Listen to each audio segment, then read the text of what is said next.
Salutare toată lumea și eu sunt și bine vă regăsit la un nou episod. Un pic mai special.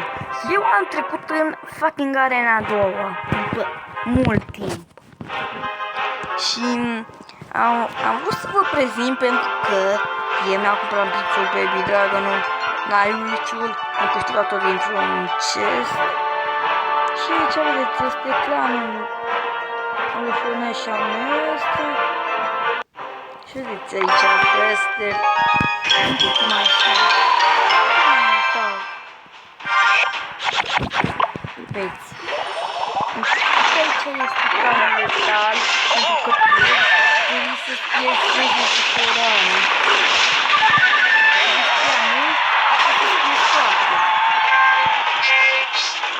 Nici cum nu știu.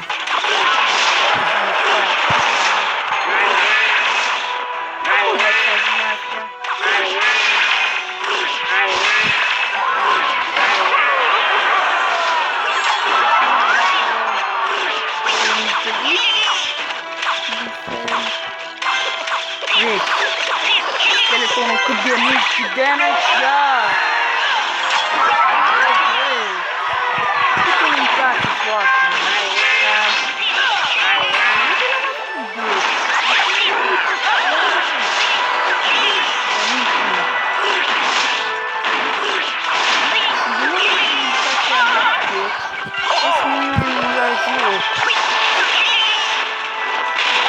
Aici este sketch-ul. Vedeți?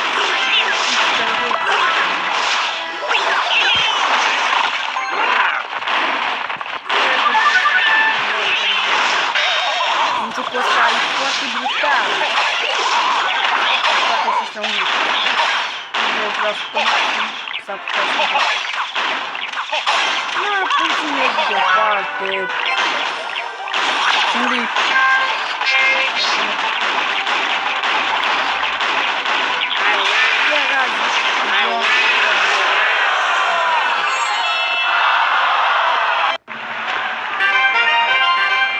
Fuck you.